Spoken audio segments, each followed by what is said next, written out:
አንድም ቦታ ከቅዱሱ መጽሐፍ ቤተክርስቲያን ስሩ ተብለን አልታዘዝንም እኛ ክርስቲያኖች በጣም ሰላማዊ ነን ለመንግስት እንገዛለን ግብር ክፈሉ ስንባል እንከፍላለን ሀገር ብትወረር ወታደር እንሆናለን አይደል ማንንም አባት ውትድርና እንዳዘምቱ ብሎ ያስተማር የለም እኔ ኢትዮጵያን የማከብራትም የምወዳት ቤተክርስቲያን እስካለች ድረስ ብቻ ነው እውነቱን ልንገራቸው መጥፎ የሆኑ አመለካከቶችን በግልጽ ማውገዝ አለብን ከቤተክርስቲያን አስተምሮ ጋር የሚቃረኑ ነገሮች ሲሆኑ ለወገኔ ለምናምኔ ብለን መቀበል የለብንም ኃጢያት የሆነ ነገር ህጉ ነው ከመጣ መቃወም አለብን ሀገርን የምንጠብቀው በዚህ መንገድ ነው ዘረኝነት ህግ እስከሚሆን ድረስ ቁጭ ብለን አይተናል አይደል አሁንም መጋፈጥ አለብን ይሄ ማለት አመፀኝነት አይደለም ባርነትን ያዩ ሰዎች በሀገራቸው ቀልድ የላቸውም ባርነት ማለት በጣም መጥፎ ነው የቆረስከውን አትጉረስ የጎረስከውን አትዋጥ ትባላለህ ሚስት ብታገባ ከፊትህ ይደፍራታል ልጅ ብትወልድ ያችን ድንግል ልጅህን ከፊትህ ይደፍራታል መከላከል አትችልም ብቻና ምንም ማድረግ አትችልም ማልቀስ ነው አንተን እጅና እግርን አስሮ ሚስትን ቢደፍር ይችላል አየህ ባርነት ማለት መናፍቅ ማለት ልንገራችሁ ስጋ በልተን ከጥርሳችን ገብቶ በምላስ የሚነካ በስቲኪኒ የማይያዝ መጥፎ ጠዝጣይ ስጋን ይመስላሉ መጋፈጥ አለብን ቤተክርስቲያን ውስጥ ችግር አለ አይደል ምን ችግር አለ ሙስና አለ ባለትዳር ድሃ መጽደቅ አይችልም ልንገርህ እውነቱን አይችልም ነው ምለ የመነኩሴ ሀብታም የባለትዳር ድሃ ይጸድቃሉ ብላችሁ እንዳትገምቱ ምን ነው ወረድኩባችሁ ብያለሁ አሁንም የማይቀር ነገር ነው ይሄ የመነኩሴ ሀብታም ካለ መጽደቅ አይችልም ለምን ዓለምን የናቀው ለምን ነበር ድሃ ለመሆን ወስኖ እኮ ነው ድሃ ለመሆን እኮ ነው የወሰነው መነኩሴ አየህ ሀብት ሲይዝ ምን ይሆንበታል ያስኮንነዋል እንኳን መነኩሴ ሀብት ሊሰበስብ ለምኖ መመጽወት ራሱ የማይገባው መሆኑን ልንገራችሁ መነኩሴ መመጽወት ከጀመረ ፍቅር ነው ያድሮበታል ይላል መጽሐፍ አየህ ለምን መጀመሪያ 100% በሙሉ ከሰው ይቀበልና ሊሰጥ ይችላል በሁለተኛው 80%ን ይሰጣል 20%ን ያስቀራል በሶስተኛው 70% ይሰጣል በአራተኛው 50%ን ይሰጣል እንዲህ ይልክ 100% ለራስ ይሆናል ማለት ነው አየህ ልመና መጥፎ ነው በጣም መጥፎ ነው በተለይ ለመነኩሴ ሲሆን መነኩሴ ይሰጣል ተብሎም አይነገርም በመጽሐፍ ይመጸውታል ተብሎ ራሱ ማለት ለምን የለውማ እንዲኖርም አይፈልግም ብዕሉ ለመነኮስ ሰርጎ እውሩቱ መጽሐፍ ግን እንዴት አድርጎ ነው የሚናገረው የመነኩሴ ሀብት አለ በጣም የሚገርም እኮ ነው የመነኩሴ ሀብት አለ የውር ጌጥ ነው አለ የውር ጌጥ ብሎ ቁጭ አደረገ ይሄ እንዲያውም ለነሱም ሊደርሳቸው ስለሚችል ድምጼ ሀብታም የሆኑ ገዳማት ሊኖሩ ይገባል ሀብታም መነኩሴ ግን ሊኖር አይገባም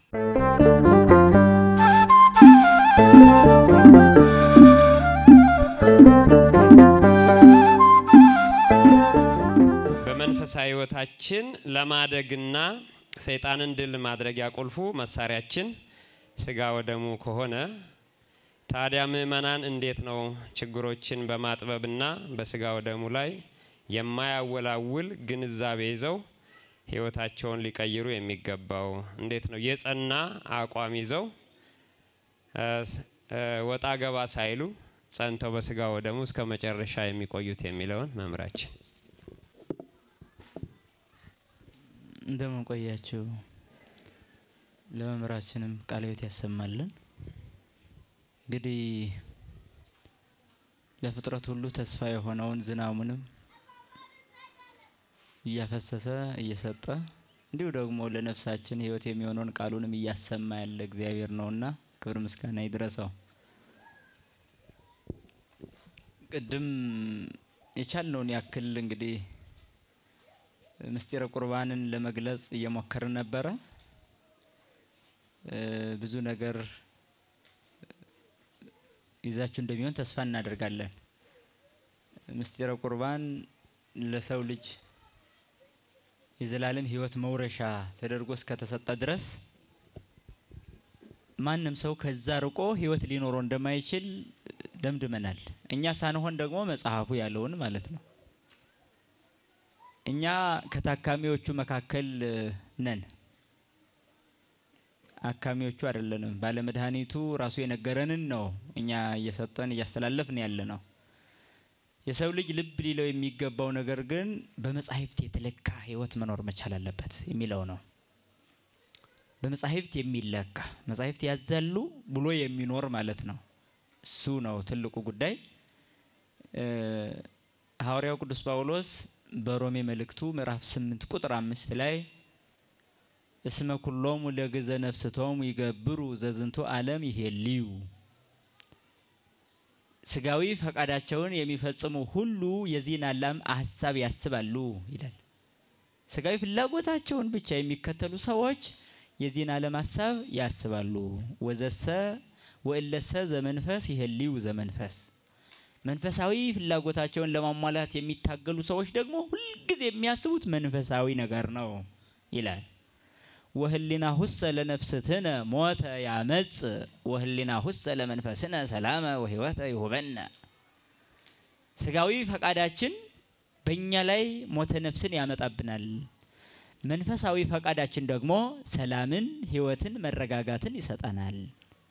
ወህሊና ሁሰ ለነፍስትነ ጸሩ ለእግዚአብሔር ውእቱ እስመ ኢይገርር ለሕገ እግዚአብሔር ስጋዊ ፈቃዳችን የእግዚአብሔር ጠላት ነው ይላል። ስጋዊና ዓለማዊ ፍላጎታችን ለእግዚአብሔር ጠላቱ ነው ይልና እስመ ኢይገርር ለሕገ እግዚአብሔር ለሕጉ መገዛት አይቻለውም ወይሄ ይክሎ ለእግዚአብሔር ሕግ መገዛት አይቻለውም ይላል። በስጋዊ ፍላጎት ውስጥ እስካለን ድረስ ለሕጉ ለመገዛት እንቸገራለን። ለዛ ነው አሁን በስጋው ደግሞ ሁኔታ ላይ ስናይ የሰው ልጅ ሁሉ ጊዜ ወደ ኋላ የሚያፈገፍገው ፍላጎቱ ምድራዊ ስጋዊ ስለሚሆን ነው። ስለዚህ ነው ወህሊና ሁሰ ለነፍስትነ ጸሩ ለእግዚአብሔር አለ። ስጋዊ ፍላጎታችን የእግዚአብሔር ጠላት ነው። ምክንያቱም ለእግዚአብሔር አይገዛምና ይላል። እስመ ኩሎሙ ለግዘ ነፍስቶሙ ይገብሩ እይክሉ አልዎ ለእግዚአብሔር ምን ይላል ሲደመድም ሐሳቡን ለስጋዊ ፈቃድና ፍላጎት የሚሰሩ ሰዎች ይላል ለእግዚአብሔር ማድላት አይቻላቸውም ይላል። ለእግዚአብሔር ማድላት አይቻላቸውም።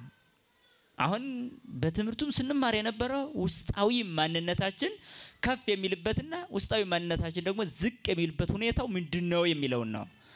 ስለዚህ አንድ ክርስቲያን በመንፈሳዊ ህይወቱ ሁሉ ጊዜ ለመበርታት ስጋና ደምን መቀበል ግዴታው ይሆናል ማለት ነው። ለምሳሌ አንድ ምሳሌ እናንሳ። አንድ ህፃን ተወለደ። እንደተወለደ ጡት ባይጠባ እንደተወለደ ምንም አይነት ስጋን ከሚያሳድጉ ነገሮችና ከሚያበረቱ ነገሮች ባይጠቀም ይሞታል አይሞትም?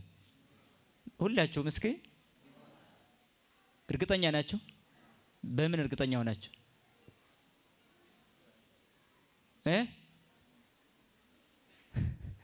ለምን እርግጠኛ ይሆናችሁ? ይህ ህፃን ከስጋዊና ከደማዊ አባት እናት የተገኘ ስለሆነ ስጋና ደም ነው። ስጋና ደም ደግሞ ከአራት ባህሪያት የተገኘ ነው። ከአራቱ ባህሪያት የተገኘ እስከሆነ ድረስ አራቱ ባህሪያት የሚጸኑት ከውጭ በሚገባ እነሱን በሚመስል ባህሪ ነው። አየህ ውሃ ካልጠጣ አይኖርም። ለምን? ውስጡ ውሃ ስላለ ይፈልጋል ማለት ነው። ናፍቆት አለው። ሙቀት ካላገኘ አሁንም ይሞታል። እሳት ባህሪ አለው። አፈርም ካላገኘ ይሞታል። ውስጥ አፈር አለ። አፈር የምንለው ምግባችንን ነው። ካፈር የተገኘ እህል አፈር ነው፣ ምግብ ነው። እሱ ለአፈር ማስታቀፊያ ነው። ስጋችን ካፈር የተገኘ ስለሆነ የሚጠነክረው ባፈር ነው ማለት ነው። ስለዚህ ይሄን ነው ባህሪ። ለዛ ነው ይሄኛውም የነፋስ ወይም አየር ኦክሲጅን የሚለው ይሄ ቀጥታ ውስጥ ላይ ያለ ነፋስ አለ ተፈጥሯዊ። ከውጭ በሚገባው አየር ነው መኖር የሚችለው። ስለዚህ ነው ሰው ፍን ሲያደርግ ይሞታል። ምንም ለምን? ውጫዊ አየር ለውስጣዊው አየር ምንድነው ማለት ነው? ማበርተቻ ነው። እግዚአብሔር አፍአውያንን በውስጣችን ባሉ ባህሪያት አስማምቶ እንድንኖር ያደርጋል ማለት ነው። ያ ህፃን ይሄን ሲያጣ ይሞታል የምንለው ለዛ ነው።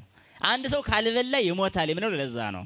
መድኃኒታችን ኢየሱስ ክርስቶስ በማቴዎስ ወንጌል ምዕራፍ 4 ላይ አንድ ቃል ተናግሯል። ሰው በእንጀራ ብቻ አይኖርም።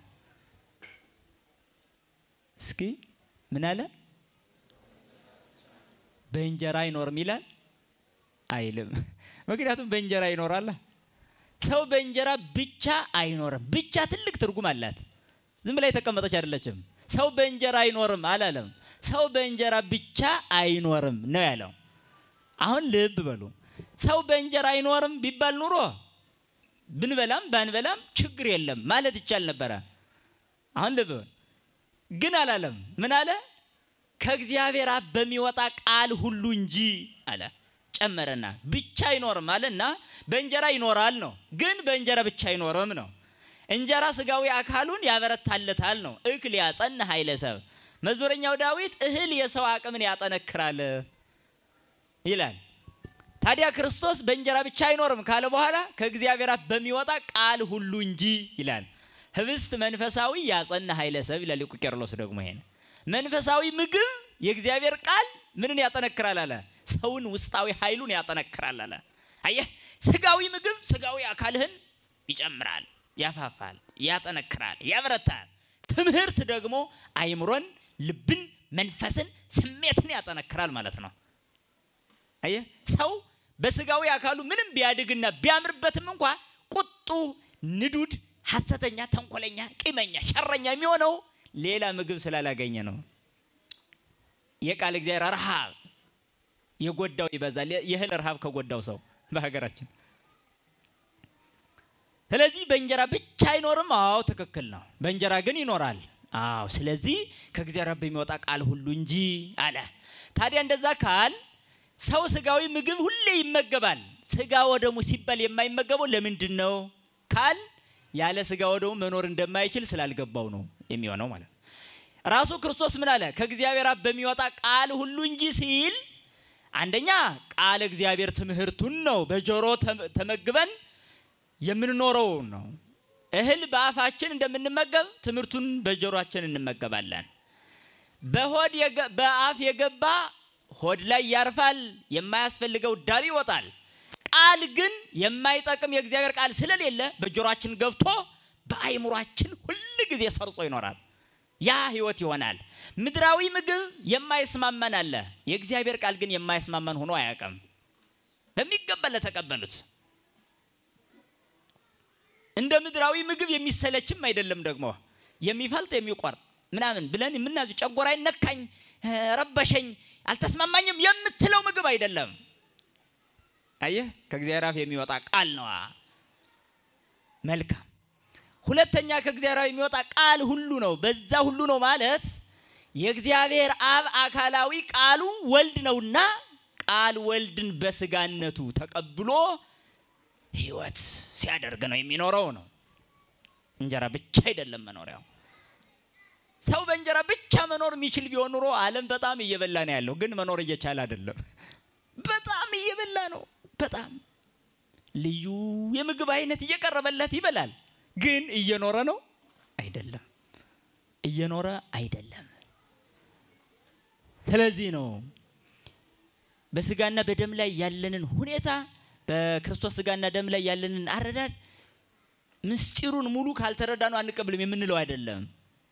ስለዚህ ቅድም እንደተናገር በእንጀራ ብቻ የምንኖር አለመሆናችንን አውቀን ነገ ወዲያ በማይባል ሁኔታ ራሳችንን ማዘጋጀት ያስፈልጋል። ነገ ሰማዕትነትን ቢመጣ የምትችለው በመስቀል ላይ የተሰቀለውን ስጋና ደም ስትቀበል ነው። መከራው ራሱ ሚስማማ አለበለዚያ አይስማማም። አየህ እንዴት አድርጎ ይስማማል? አሁን ስጋና ደም ያልተቀበለ መፈለጥ መቆረጥ ቢመጣ ራሱ እንዴት አድርጎ ይችላል? እስኪ አስቡ እናንተ። በልጁ መከራ በድሮናል እኮ። ብድር ያለብን ሰዎች እኮ ነን። ታውቃላችሁ?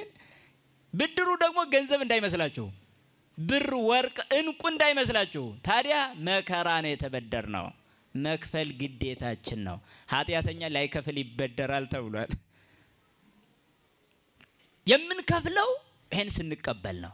አለዚያ አንከፍልም፣ መክፈል አንችልም፣ እንዋረዳለን ማለት ነው። ስለዚህ ነው በስጋው ደም ስንጸና መንፈሳዊ ህይወታችን የጸና ይሆናል፣ ይበረታል ማለት ነው። ስጋዊ ምግብ ልክ አካልን እንደሚያበረታ የበላና ያልበላ አሁን ትግል ቢገጥሙ የሚጥለው የበላው ነው ብላችሁ እንደምትመልሱ እርግጠኛ ነኝ አይደል? ዲያብሎስ የክርስቶስን ስጋና ደም መቀበል አይደለም መንካት ማየትም የማይገባው ፍጥረት ሆኗል በራሱ ነፃ ፈቃድ።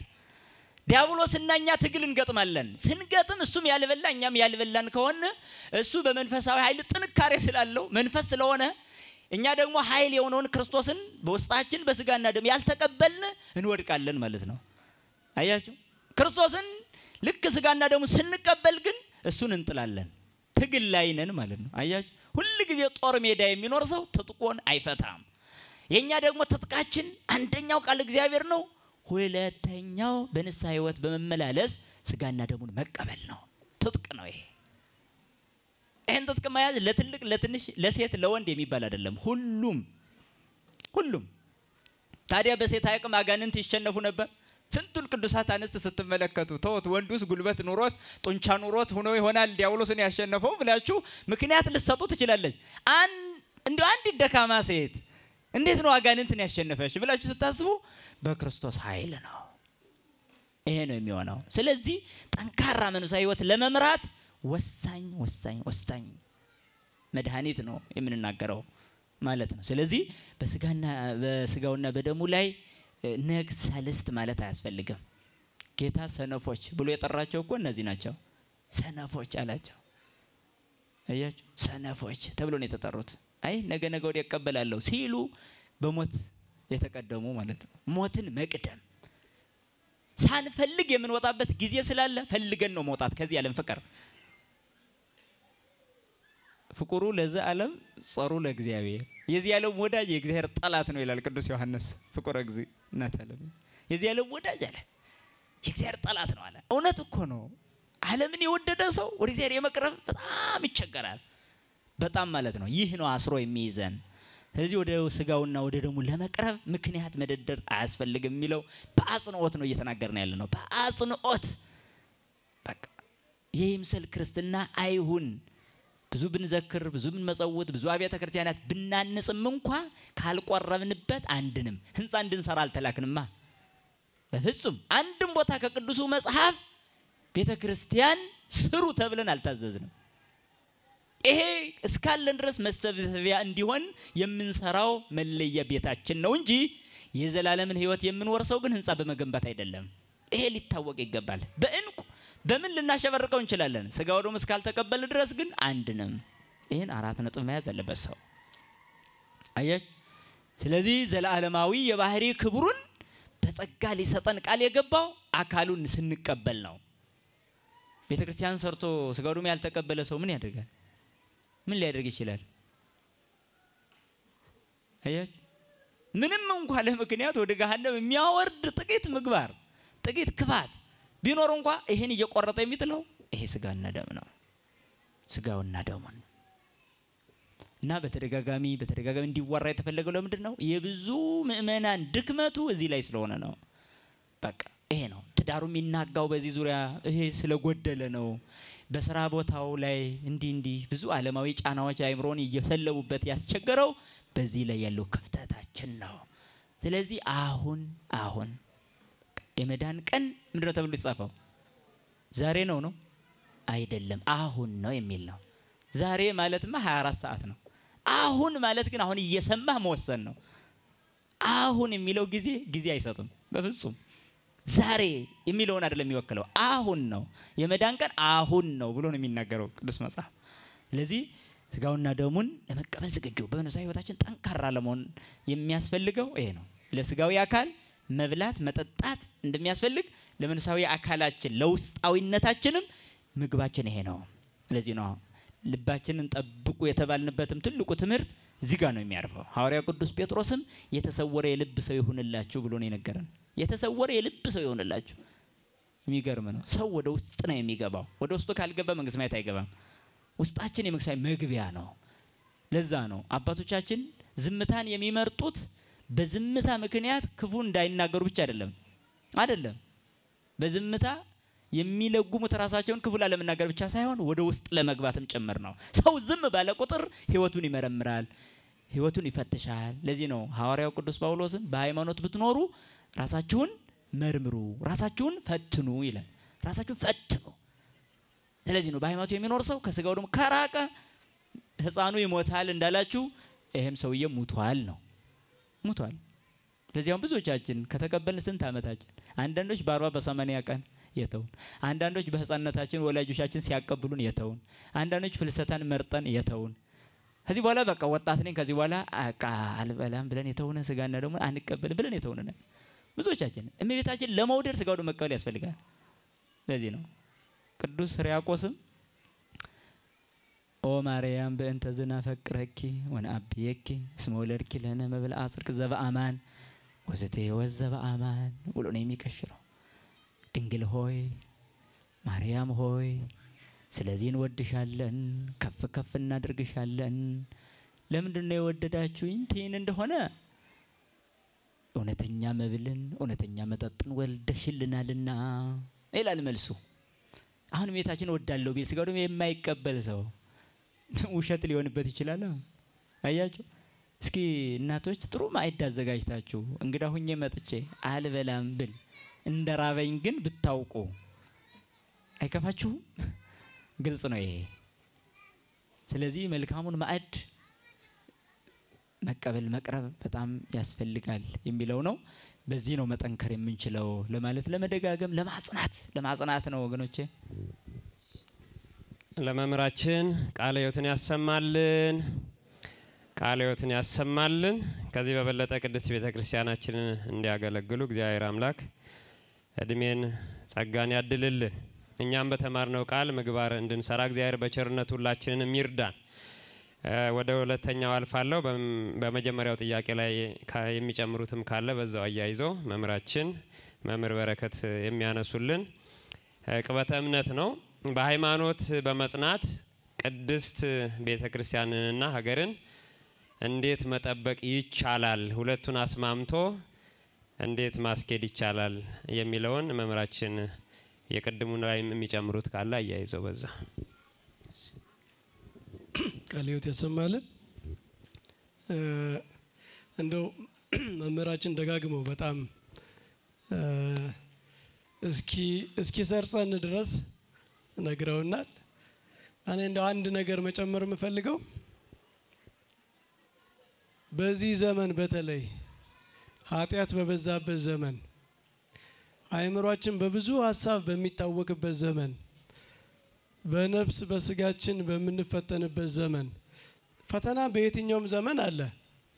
ይቻለም መቼም ለክርስቲያኖች የምትመች ሆና አታውቅም። በማንኛውም ዘመን አባቶቻችን የኖሩበት ዘመንም የፈተና ነው፣ እኛም ዘመን ፈተና ነው። ኃጢአት ድሮም አለ አሁንም አለ። ግን እናወዳድር ከተባል አሁን ኃጢአት በጣም ተስፋፍቷል፣ ተገልጧል። ደግሞ የኢንፎርሜሽን ዘመን ስለሆነ ክፉ ነገር መስማት ክፉ ነገር ማየት ከበራችን ከእጃችን ድረስ መጥቷል አይደል? እና ኃጢአት በጣም እየታገለን ነው። አሁን እኔ እናንተን መጠየቅ የምፈልገው እናንተን ስጠይቅ እኔንም ማለት ነው የክርስቶስን ኃይል ሳይዙ ይሄንን ዘመን ማሸነፍ ይቻላል ይመስላችኋል?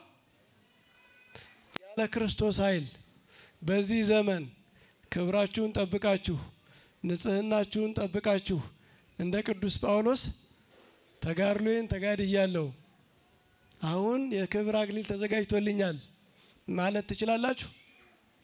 አይቻልም። እና በዚህ ዘመን በተለይ የእግዚአብሔር ኃይል የሚያስፈልገን ዘመን ነው። ኃጢአት የበዛበት ፈተና የበዛበት ዘመን ስለሆነ ይሄንን የምነግራችሁ ከነገራችን ላይ ከልቤ አመንጭቻ አይደለም። በእህት አብያተ ክርስቲያናት በሚደረጉ ውይይቶች ብዙ ወጣቶች ከቤተ ክርስቲያን ይጠፋሉ እና ምን እናድርግ ምንድነው ችግሩ ብለው ጠየቁ። እያስተማርን ነው እየመከርን ነው፣ ግን ከቤተ ክርስቲያን ወጣቶች ይወጣሉ እና መርምረው ሊቃውንቶቻቸው የደረሱበት ነገር ከምስጢራት ስለሚርቁ ነው የሚጠፉት። ምክንያቱም የኃጢአት ኃይል በጣም በርትቷል እና የሚቋቋምበት ኃይል አንሷቸዋል። ስለዚህ በጣም መስራት ያለብን ወደ ንስሐ ወደ ቁርባን እንዲገቡ ነው። በዚያ ከሆነ ብቻ ነው የሚያሸንፉ ብለው በዚህ ላይ ሰርተው ተሳክቶላቸዋል። ብዙ ወጣቶቻቸውን ወደ ቤተ ክርስቲያን መልሰዋል። በጣም አስጨናቂ በሆነ ዓለም ውስጥ እንኳን በክርስትና እንዲቆሙ አድርጓል። እና በዚህ ዘመን በተለይ በዚህ ዘመን ድሮስ ቢያንስ ባህላችን ቅዱስ ነበር አይደል? ኃጢአት እንደው ቢያንስ የሚያስነውርበት ዘመን ነበር።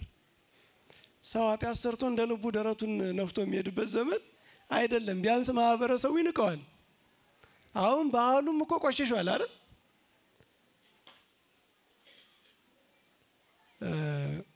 ድሮ ትዳር ሳይዙ መዘሞት በማህበረሰብ የሚያስገልል ነገር ነበር አይደል?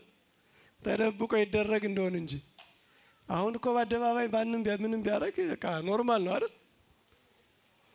ጓደኛ ተባብሎ ከትዳር ውጭ የፈለገውን ሲያደርግ የሚነቅፈው ሰው እንኳን እየጠፋ ነው። መንቀፍ እንኳን እያሳፈረ ነው አይደል? ኋላ ቀር ያስብላል። እና በዚህ ዘመን ባህሉ በደከመበት ኃጢአት ደግሞ ባየለበት ዘመን የክርስቶስን ኃይል ሳንይዝ መኖር እንችላለን ወይ? በፊትም አንችልም። ግን አሁን ደግሞ በፊት ተደጋግፈን መቼም በባህሉም በምንም ቢያንስ ብዙ ርቀት ወደ ኃጢአት ሳንሄድ ህይወታችን ሊያልፍ ይችላል። እናት አባቶቻችን እንደኖሩት ማለት ነው። አሁን በዚህ ዘመን ግን ይቻላል ወይ? ይሄን ራሳችን መጠየቅ አለብን። ከወደቅን በኋላ ደግሞ ይሄን መመለስ የለብንም። ይሄን ለመመለስ መውደቅ አለብን። ከቤተ ክርስቲያን ከክርስትና መውጣት አለብን። በኃጢአት ውስጥ መጨማለቅ አለብን። ከዚያ በኋላ መድኃኒት ፍለጋ ከምንመጣ ያኔ መምጣታችን ጥሩ ነው። ግን ሳንወድቅ ሳንሸነፍ ኃይልን ለራሳችን ማድረግ አለብን እና በዚህ ዘመን በተለይ ደግሞ ያስፈልገናል ነው ይሄን ለመጨመር። ወደ ሁለተኛው ጥያቄ በሃይማኖት መጽናት። እንግዲህ አሁን ያወራነው ነገር እኮ ስለ ሃይማኖት መጽናት ነው። ሃይማኖት የሚጸናው እኮ በዚህ ነው። ታዲያ በምን ይጸናል? ሃይማኖት በመሳሪያ ይጸናል። ምድራዊ መንግስት ነው በጦር መሳሪያ የሚጸናው አይደል? ሃይማኖት እኮ በሰው ልብ ነው የሚጸናው። የሃይማኖት አገሩ የሰው ልብ ነው። በሰው ልብ ከወጣ ይሸነፋል። በሰው ልብ ላይ ነው የሚጸናው። እና አሁን ስናወራቸው የነበሩ ነገሮች ሃይማኖት ማጽኛ ናቸው። ተጋድሎ ይጠይቃል። አሁን ያልናቸውን ነገሮች ሁሉ ብናደርግ ደግሞ ንስሐ ብንገባ ብንቆርብ ምን ብንል የእግዚአብሔርን ጸጋ በተጋድሎ ካላገዝን ቁጭ ብለን አንጸድቅም። እግዚአብሔር ኃይል ነው የሚሰጠን እንጂ እግዚአብሔር የስንፍና አምላክ አይደለም። ከነገራችን ላይ ሁል ጊዜ ማወቅ ያለባችሁ እግዚአብሔር ሰው መስራት የሚችለውን ስራ ተክቶ አይሰራም። እግዚአብሔር የሚሰራልን ከኛ አቅም በላይ የሆነውን ነገር ነው እና ማድረግ የምንችለው ማድረግ አለብን። መማር አለብን። የቤተ ክርስቲያናችን ችግር መጋፈጥ አለብን። ቤተ ክርስቲያን ውስጥ የምናየውን ችግር ይሄ የኔ ጉዳይ አይደለም ብለን መተው የለብንም እና የማን ጉዳይ ነው? ቤተ ክርስቲያን ውስጥ ያለ ችግር የማን ጉዳይ? የሁላችንም ነው አይደል? መጋፈጥ አለብን። ምድራዊውን መንግስትስ ጊዜያዊ ነው ብለን ተው ነው። እሱንም መተው የለብንም። በርግጥ እሱንም ቢሆን የክርስትና በኋላ እናነሳዋለን። የክርስትና ኃላፊነት አለብን። ለጽድቅ መቆም አለብን። ዮሐንስ መጥምቅ ለጽድቅ ቆሞ ነው ሄሮድስ የገደለው አይደል? ለእውነት መቆም ያስፈልጋል። እኛ ክርስቲያኖች የትም ቦታ ላይ እውነትን መጠበቅ አለብን። ግን ደግሞ ከሁሉም በላይ የእግዚአብሔርን ቤት መጠበቅ አለብን። እናም የኛ ጉዳይ አይደለም ብለን የምንተወው ነገር መኖር የለበትም። ለግላችን እስካሁን ባወራ ነው ህይወታችንን መጠበቅ አለብን በቅድስና። እንደ ማህበር ደግሞ ቤተ ክርስቲያን የሚገጥማትን ችግር የኔ ጉዳይ ነው ብለን መጋፈጥ አለብን ማለት ነው። መጋፈጥ አለብን። ቤተ ክርስቲያን ውስጥ ችግር አለ አይደል? ምን ችግር አለ? ሙስና አለ። እንደውም መንግስት ሙስና የተማረው ቤተ ክርስቲያን ሳይሆን ይቀራል። ማን ነው የሚቀድመው?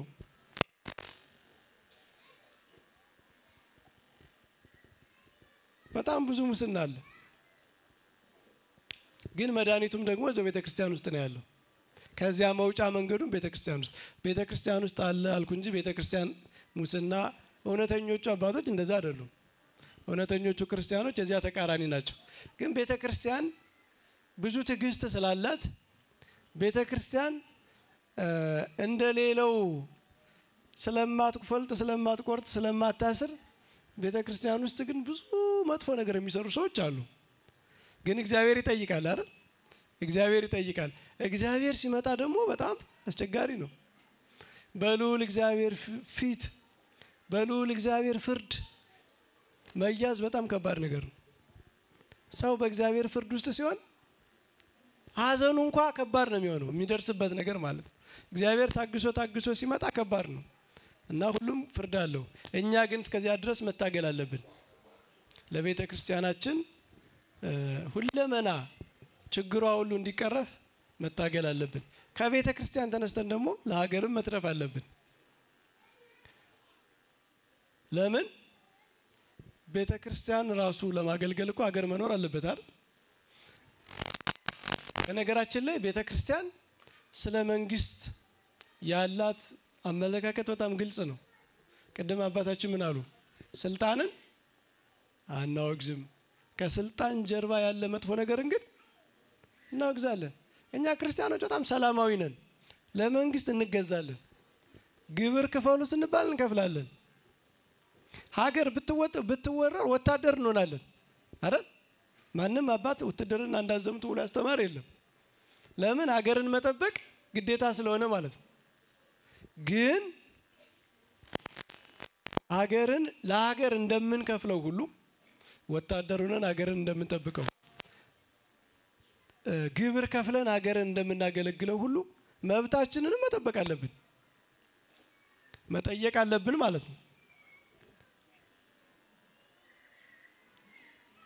መጥፎ የሆኑ አመለካከቶችን በግልጽ ማውገዝ አለብን። ከቤተ ክርስቲያን አስተምሮ ጋር የሚቃረኑ ነገሮች ሲሆኑ ለወገኔ ለምናምኔ ብለን መቀበል የለብንም። ኃጢአት የሆነ ነገር ሕግ ሆኖ ከመጣ መቃወም አለብን። ሀገርን የምንጠብቀው በዚህ መንገድ ነው። ኃጢአት የሆነ ነገር ፖሊሲ ሆኖ ከመጣ፣ ኃጢአት የሆነ ነገር ሕገ መንግስት ሆኖ ከመጣ መቃወም አለብን። እንደውም ዘግይተናል። አልዘገየንም? ዘግይተናል። ዘረኝነት ሕግ እስከሚሆን ድረስ እኮ ቁጭ ብለን አይተናል አይደል? ዘረኝነት ሕግ እስኪሆን ድረስ ቁጭ ብለን አይተናል። አሁንም መጋፈጥ አለብን። ይሄን መከላከል አለብን። ይሄ ማለት አመፀኝነት አይደለም። ቅድም እንዳልነው ለመንግስት ክርስቲያን ሰላማዊ ሆኖ ለመንግስት የሚገዛ ህዝብ ነው። ነገር ግን ኃጢአትን መቃወም አለበት። በየትም ቦታ ቢሆን ኃጢአትን መቃወም አለብን። ከሃይማኖታችንን ሀገራችንንም በእውነት መጠበቅ አለብን። ይሄ ካልሆነ ዋጋው ይደርሰናል መልሶ። አሁን አብያተ ክርስቲያናት የሚቃጠሉት በየቦታው የማን ነው? ህዝብ የሚገደለው የማን ነው? ውጤቱ ወደኛ ይመለሳል ማለት ነው።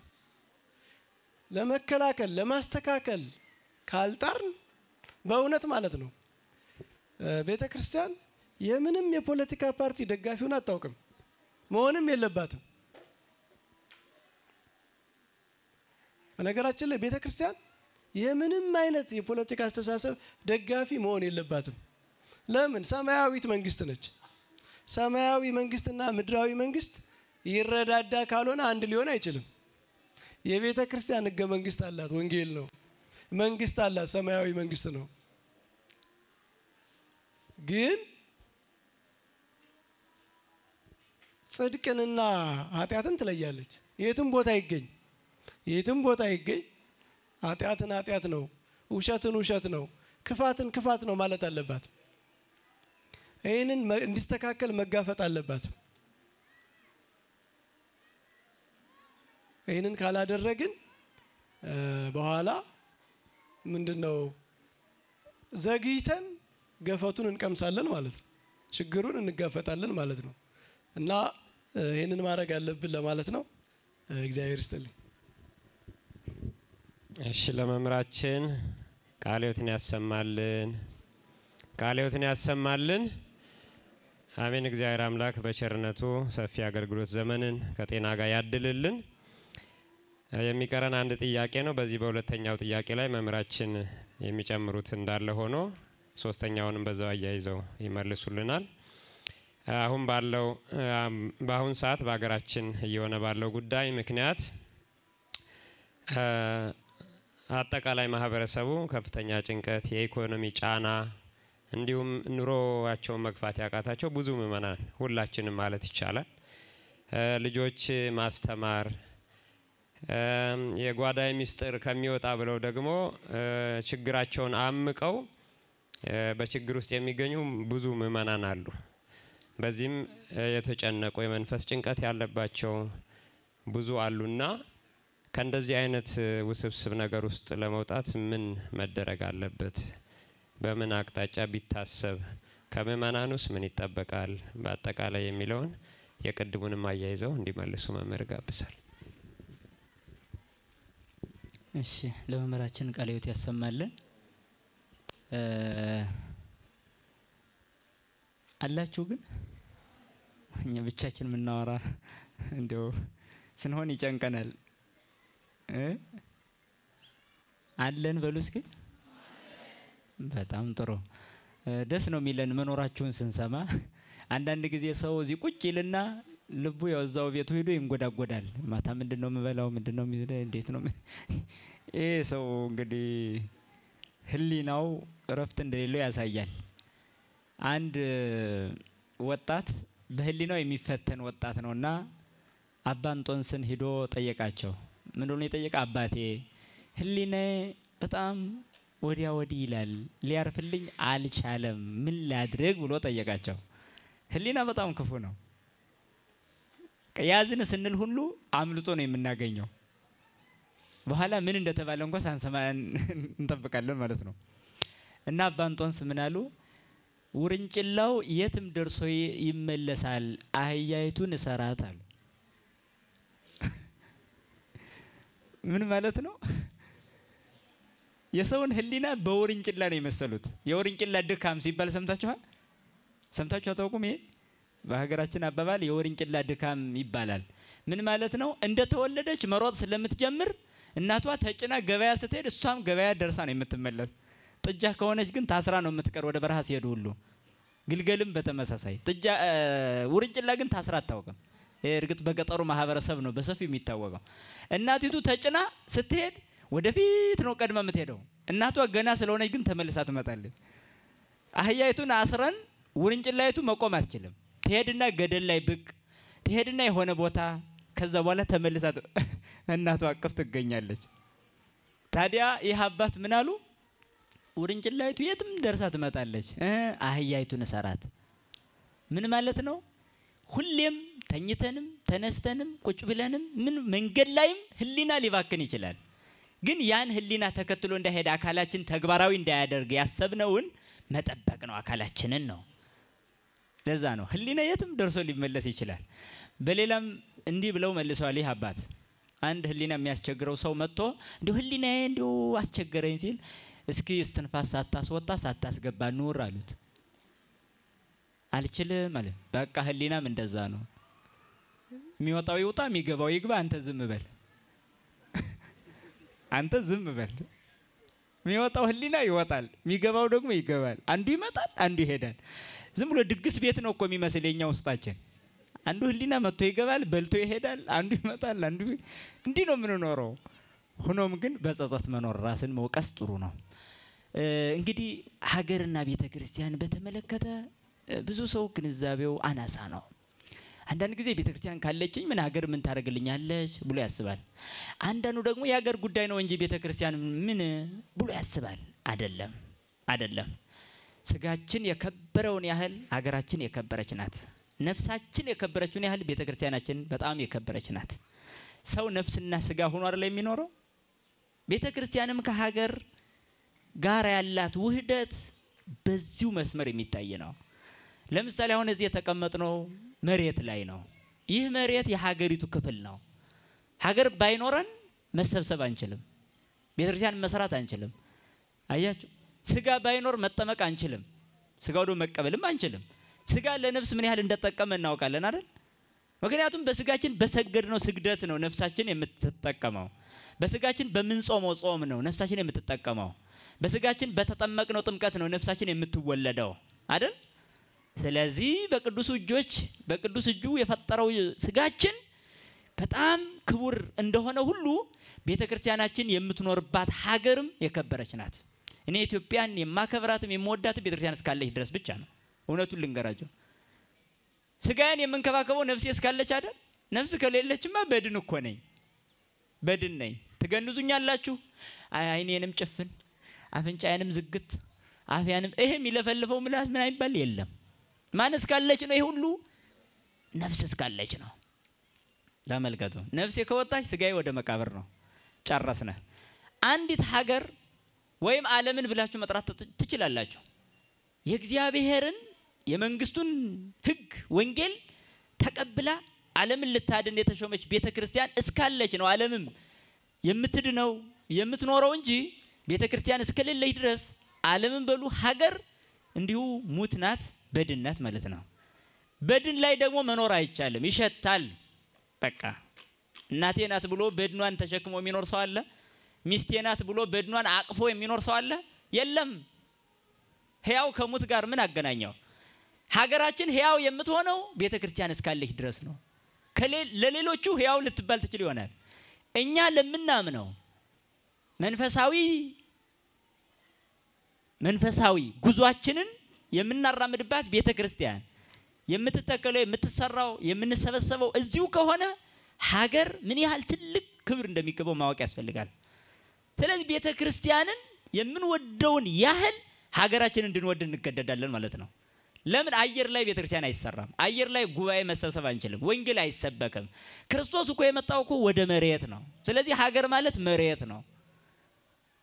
እግዚአብሔር የተመላለሰው እኮ መሬት ላይ ነው። ስለዚህ እኛም የምንመላለሰው መሬት ላይ ነው። ከላይ የመጣው ከሁሉ በላይ ነው።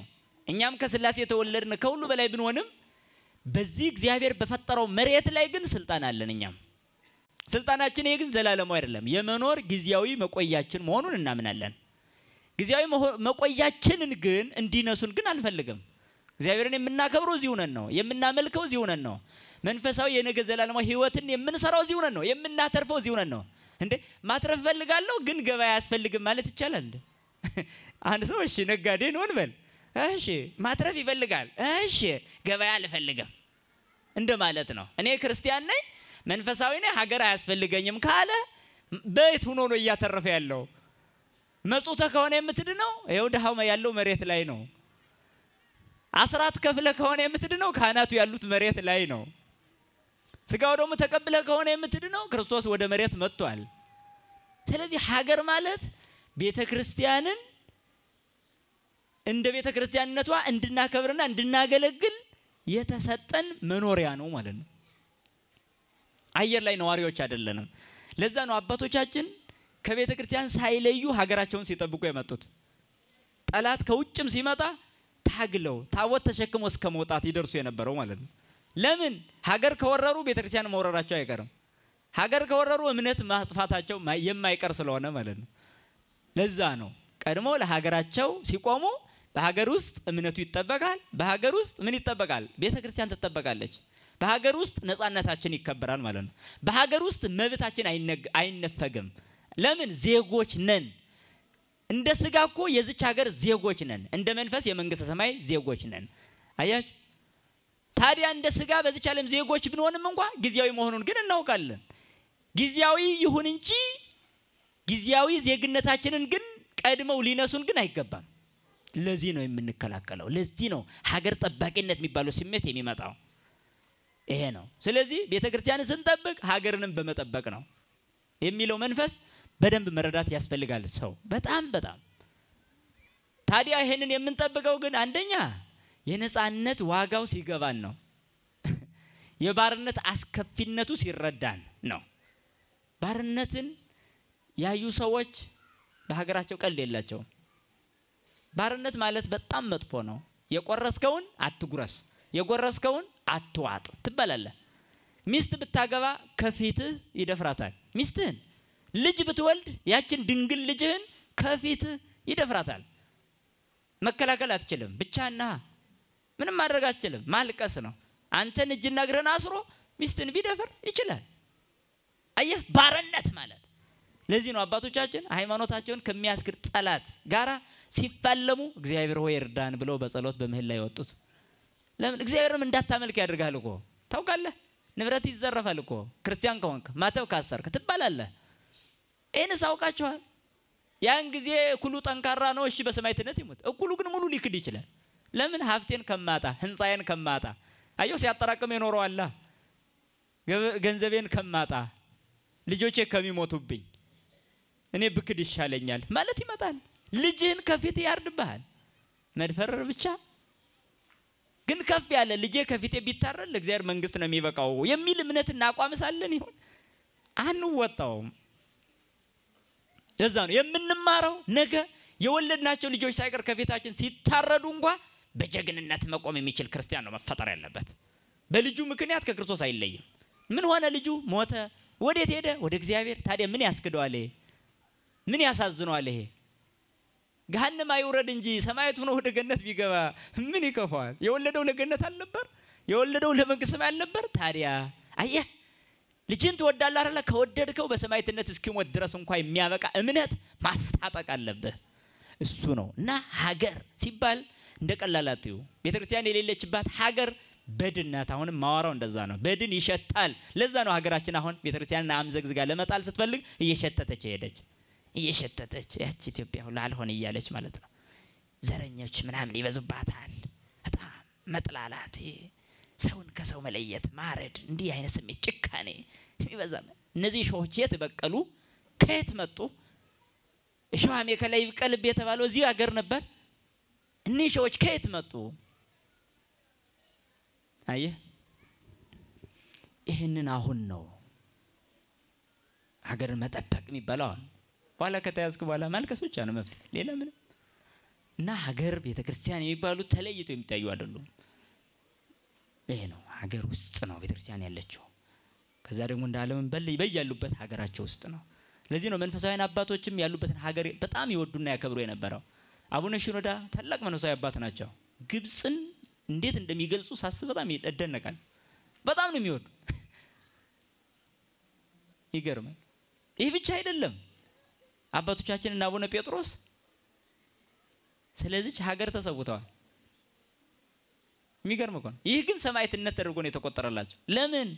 ህዝቤን ለባዕድ እንዲገዛ አልሰብክም ብለው በቃ የሀገራቸውን ማንነት ለሚያጠፋ መንግስት በቃ እንዲገዛ አልሰብክም ነበር ያሉት። አቡነ ቄርሎስ እንዲህ ብለው የለ ብለው ከግብጽ የመጡትን ጳጳስ እንደምሳሌ ጠቀሱ። አይ ቄርሎስ እኮ ግብጻዊ ናቸው፣ እኔ ኢትዮጵያዊ ነኝ አሉ። በሚገርም ቄርሎስ እኮ ኢትዮጵያዊ ናቸው፣ እኔ እኮ ማን ነው ግብጻዊ ናቸው፣ እኔ እኮ ኢትዮጵያዊ ነኝ፣ ስለ ኢትዮጵያ የሚገደኝ እኔ ነኝ አሉ። አያችሁ ሰማዕቱ አቡነ ጴጥሮስ ስለ ኢትዮጵያ የሚገደኝ እኔ ነኝ፣ እኔን ልትገሉኝ እንዳሰባችሁ አውቃለሁ፣ ስለዚህ የወደዳችሁትን ታደርጋላችሁ፣ ተከታዮችን ግን ተው አሉ ምእመናኑን። ከሞት ፊት እንዲህ የሚጋፋት ከሞት ጋር እኮ ነው። አየው ከፍ ያለው መንፈስ ይመጣል። ለዚህ እኮ ነው አንዳንድ ጊዜ አባቶች ላይ ፍርሃት ስናይ እንዴ መልስ እንደው ሲታይ ውስጣችን እንደው እሺ ትቸዋለሁ እንደው እናንተ ደግሞ በጣም እናዝናለን። በጣም ተልከስከሰ ብዙ እድሜ ከመኖር እኮ በእውነቱ ቆመህ አንድ ቀን መኖር ይሻላል። እኮ ክርስትና ነው፣ ሰማዕትነት ነው። ታዲያ እሳቸው ምን አሉ? የኢትዮጵያ ሕዝብ አሉ አቡነ ጴጥሮስ። ይገርማቸዋል። ስማችሁ ወረክሶ ብዙ እድሜ ከምትኖሩ ስማችሁ ቢቀደስ እና መብታችሁን ብታስከብሩ ብለው ለሰማዕትነት ራሳቸውን አዘጋጅተው ነው የሞቱት እሳቸው። ሀገር መጠበቅ ማለት ቤተክርስቲያን ድርሻ ምን ያህል እንደነበረ ማየት ይቻላል። አያችሁ እና ሀገርና ቤተክርስቲያን እንዲህ ናቸው። ታዲያ በዚች በሀገራችን ውስጥ የምንኖር ኦርቶዶክሳውያን በኢኮኖሚ ደረጃ ያለንን አቅም ማነስ ደግሞ የሚያሳይ ጥያቄ ተጠይቋል። ብዙ ጫና ውስጥ ነን፣ ስለዚህ ምን ብናደርግ ይሻላል የሚለው ነው። እንግዲህ ጎበዝ መረዳት አለብን። ዓለምን የሚዘውሩ ኃይሎች አንደኛ ገንዘብ ነው፣ ስልጣን፣ እውቀት፣ ኃይል፣ ጉልበት እነዚህ ዓለምን የሚዘውሩ ኃይሎች ናቸው። በዓለም ውስጥ እስካለን ድረስ ሃይማኖታችንም እንዲጠበቅልን እና እንድናስጠብቅ የሚያደርጉ ኃይሎችን መጠቀም አስፈላጊ ነው። ስልጣን አንዱ የዓለም ጉልበት ነው። ዓለምን የሚዘውር ሀገርን የሚዘውር ነው ስልጣን። ቀላል እንዳይመስላችሁ በዚህ ዓለም ያለው ስልጣን ራሱ ማለት ነው። ያ በክርስትና ሲቃኝ ዓለምን ያድናል፣ ያ በክፉ መንፈስ ሲቃኝ ደግሞ ዓለምን ያጠፋል። ተመልከቱ። ስልጣን ትልቅ ኃይል ነው። ገንዘብ ሌላው በጣም ኃይል፣ በጣም ትልቅ ሀገርን ዓለምን የሚዘውር ኃይል ነው ገንዘብ። ከዛ ሌላው እውቀትም ኃይል ነው፣ ሌላው ጉልበትም ኃይል ነው። ከነዚህ ኃይሎች መሃል የትኛው ነው ኦርቶዶክሳውያን ላይ ያለው አሁን በሀገራችን የትኛው ነው ብለን ስናነሳ ከሁሉም ግሉል እየሆነ ነው ማለት ነው። ከስልጣኑም ነፃ ነን፣ ከገንዘቡም ነፃ ነን፣ ከጉልበቱም ነፃ ነን፣ ከስልጣኑም ነፃ ነን። ምን ይሻላል? ከእውቀቱም ነፃ የሆነ ትውልድ ነው እየተፈጠረ ያለው። መጨረሻችን ወዴት ነው? እንዴት ነው? ስለዚህ እንዲህ ከሆነ ቁጭ ብለን ማሰብ አለብን ማለት ነው። አያችሁ፣ ጥቂት ገንዘብ የያዛችሁ ሰዎች በገንዘባችሁ በመመካት ጊዜያችሁን አታሳልፉ። ገና መስራት አለባችሁ፣ ሊኖራችሁ ይገባል። ስለዚህ አሁን በኢኮኖሚ ጉዳይ ሁሉም ማህበራዊ ኑሮ በኑሮ ጫና ውስጥ ነው ያለው ተባለ። እንዲህ ከሆነ ገንዘብ ምንድነው? ኑሮ ውድነት ምንድነው? እንዴት እንቅረፈው? ገንዘብ እንዳልኳችሁ ከኃይሎች አንዱ ነው። በዚህ ዓለም ላይ የማንኛውንም የሰው ጉልበት መግዛት የሚችል፣ ስልጣን መግዛት የሚችል፣ ሁሉንም ነገር ማድረግ የመቻል ስልጣን ተሰጥቶታል ለገንዘብ። በዚህ ዓለም ሰው ሃይማኖቱን ሳይቀር እስከ መቀየር የሚደርሰው ስለ ገንዘቡ ነው ማለት ነው። እንዲህ ከሆነ ገንዘብ በዚህ ዓለም ትልቅ ቦታ ተሰጥቶታል ማለት ነው። ቦታ ከተሰጠው ልባችን ለገንዘብ ሳንሰጥ ገንዘብን ለራሳችን ማድረግ እንችላለን ማለት ነው። ልቡን ለገንዘብ የሚሰሰው አይኖርም መቼም፣ ሰርቶ ግን ሀብታም መሆን ይችላል። ይሄንን ከቅዱሱ መጽሐፍ ጋር ስናያይዘው ገንዘብን በተመለከተ ጥበበኛው ሲራክ እንዲህ ብሎ ይናገራል። ኢትክአው ንዋየከ በከንቱ ወኢትበል ኮኔ። ምዕራፍ 5 ቁጥር 1 ላይ እንዲህ በማለት ይናገራል። ገንዘብህን በከንቱ አትበትን፣ በቃኝም አትበል። ሰምታችኋል አላችሁ? እስኪ አሁን ያልኩትን ቃል መልካም። ገንዘብህን በከንቱ አትበትን፣ በቃኝም አትበል ይላል። ይሄንን ቃል በመምዘዝ መናፍቃን የጥበበኛውን መጽሐፍ ለመንቀፍ ይነሳሉ። አቤት መዳፈራቸው! መናፍቅ ማለት ልንገራችሁ፣ ስጋ በልተን ከጥርሳችን ገብቶ በምላስ የሚነካ በስቲኪኒ የማይያዝ መጥፎ ጠዝጣዥ ስጋን ይመስላሉ መናፍቃን። መግለጫቸው ይሄ ነው። መናፍቅ ማለት እንዲህ ነው። ሐሰት ራቁቱን አይቆምምና ጥቅስ ይዘው ይመጣሉ። ይሄንን መጽሐፍ ለመንቀፍ ምን አይነት ጥቅስ ይመዛሉ? መድኃኒታችን ኢየሱስ ክርስቶስ ክብር ይግባውና በማቴዎስ ወንጌል ምዕራፍ 6 ላይ ገንዘብ አትሰብስቡ ያለውን ጥቅስ ማሳመኛ አድርገው ያመጣሉ። ለምን? ውሸት ራቁቱን አይቆምማ። ልብስ ለብሶ ነው የሚቆም አምሮበት። ለምን? ራቁቱን የቆመ የሚቀበለው የለምና። ስለዚህ ጥቅስ ለብሶ ይቆማል ማለት ነው መናፍቅ። እንዳይመስልህ ገንዘብ አትሰብስብ አውዳለው፣ ገንዘብ ሰብስብ አውዳለው፣ ምስጢር አለው፣ ትርጉም አለው። ገንዘብህን በከንቱ አትበትን ማለት በየመጠጥ ቤቱ በየሰርግ ቤቱ ገብተህ ለአዝማሪ ለዘዋሪ እየሰጠህ ገንዘብህን በከንቱ አትበትን ነው። ለማይጠቅመው ለስካር፣ ለዝሙት፣ ለክፋት አታውል ነው። ስንቱ ነው ገንዘብን ለክፉ የሚጠቀመው? ለመዝናናት ሲል ብቻ ስንት ወጪ ያወጣል። በከንቱ አትበትን ይልሃል። ይሄን ነው አያችሁ። ከኢትዮጵያ እኮ ውጭ ሀገር ለጉብኝት ብለው ብቻ ልጆቻቸውን አሳይተው ለማምጣት፣ ለዛውም መንፈሳዊ አይደለም፣ ገዳማትን ሊሳለሙ ትምህርት ሊማሩ አይደለም። ታዲያሳ መናፈሻ አይተው ለማምጣት ስንት ወጪ የሚያወጡ እኮ ሰዎች እየተፈጠሩ ነው አሁን በዚህ ዘመን። ይሄው ኑሮ ውድ ነው እየተባለ ባለበት ይሄን ነው በከንቱ አትበትን ያለው። በቃኝ አትበል ማለት ደግሞ በጣም ይገርማል እኮ በቃኝ አትበል ብሏልና ስለዚህ መጽሐፈ ሲራክ ትክክል አይደለም ይሉናል። ከፍ ዝቅ ብለው ሲያነቡት ደግሞ ስለ ምጽዋት አድርጎ የሚናገረው ግሩም ነው። በቃ ስለ ምጽዋት እንደ ሲራክ የተናገረ የለም። የሚገርም ማለት ነው። ምን ማለት ነው በቃኝ አትበል ማለት? ስራ ነው። ስራ ያዝ ይኑርህ ማለት ነው። ይኑርህ ማለት ምን ማለት ነው? ምን ማለት ነው? ገንዘብን በተመለከተ መጽሐፍ እንዲኖረን ያዛል። አዎ ያዛል። ሳንሰራም እንዳንበላ ይናገራል። ሊሰራ የማይወድ አይብላ ይላል ሐዋርያው ቅዱስ ጳውሎስም። ሊሰራ የማይወድ አይብላ ማለት የማይሰራ አይብላ ማለት አይደለም። ምክንያቱም ሆድ ያለው አካል የሌለው ቢኖር የግድ መብላቱ አይቀርም። ሊሰራ የማይወድ ነው።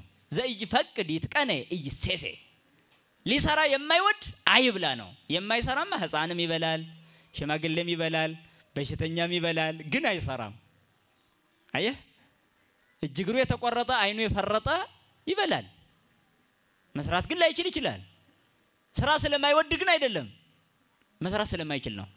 መጽሐፉ ግን በጥንቃቄ ይናገራል። ሊሰራ የማይወድ አይብላ በማለት ይናገራል። ሊሰራ የማይወድ ብሎ ነው የሚገልጸው። ስለዚህ ሰርተህ ገንዘብ ይዘህ ተገኝ በቃኝ አትበል ማለት እየሰራህ ማግኘት እየቻልክ አልፈልግም ብለህ አታቁም ነው። ለምን? ስለሚጠቅም መሰረታዊው ቁልፍ ጉዳይ መጽውት ስጥ አስራት አውጣ ብላ ታስተምራለች ቤተክርስቲያን። የምታወጣው ሲኖርህ ነው። የምትዘክረው ሲኖርህ ነው። ጉባኤ ቤቶችን ገዳማትን መርዳት የምትችለው ሲኖርህ ነው። ከሌለህሳ የለህም። ስለዚህ ሁለት ሰዎች ሀብታም ለመሆን ተወዳድረው ቢቆሙ ሁለቱም ገንዘብ ቢሰበስቡ የሁለቱም አመለካከት አንድ ሊሆን አይችልም። አንዱ የሚሰበስበው ገንዘብ አግኝቶ ነገ በቤተክርስቲያን ላይ ያሉ ችግሮች በገንዘብ ዙሪያ ከሆኑ እፈታለሁ። አየህ ሐሳቡ የተቀደሰ ሐሳብ ነው ይሄ። ቢሰራ ቢደክም መልካም ጽድቅ ሰማዕትነት ነው። አየህ አንዱ ደግሞ ገንዘብ የሚሰበስበው ለምንድን ነው?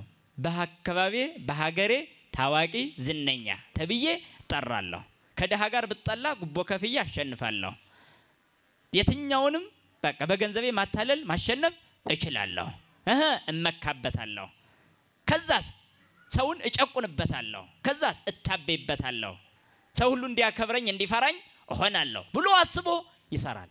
አየው ሁለቱ ሲሰበስቡ ልዩነቱ አየው።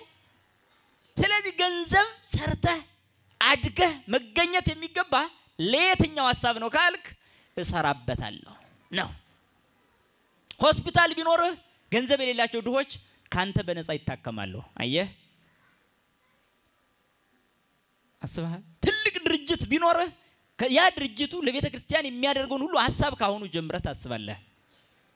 አሁን ይሄው የተቀመጥንበት ድንኳን ገንዘብ ነው። ገንዘብ ከሌለህ አይሆንም ማለት ነው።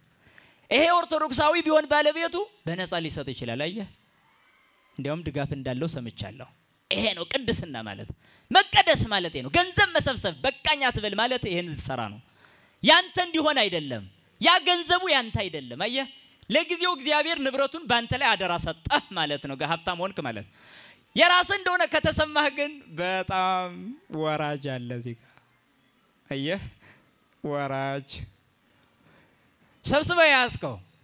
ሆስፒታሉ ያንተ፣ ምግብ ቤቱ ያንተ፣ ፎቁ ያንተ፣ መኪናው ያንተ፣ ገንዘቡ አካውንት ላይ ያለው የተሰበሰበው በሙሉ ህልብ ውስጥ ቁጭ ብሎ የኔ ነው ይሄን ያህል አለኝ ብለህ እያወጣህ እያወረድክ የምትኖርና በገንዘብ ፍቅር ስሜት ውስጥ ወድቀህ ራስህን በራስህ እያረከስክ ከሆነ ግን ወራጅ አለ እዚህ ጋር። ሀብት አይደለም ይሄ ድህነት ነው የሚባለው።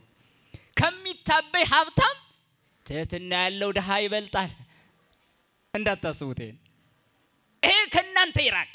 ገንዘብ ቢኖርህም እንኳን ገንዘብ ካስታበየ ድሃ መሆንን አስተውል። ገንዘብ ቢኖርህም እንኳን ፍቅር ከሌለ ድሃ መሆንን አስተውል።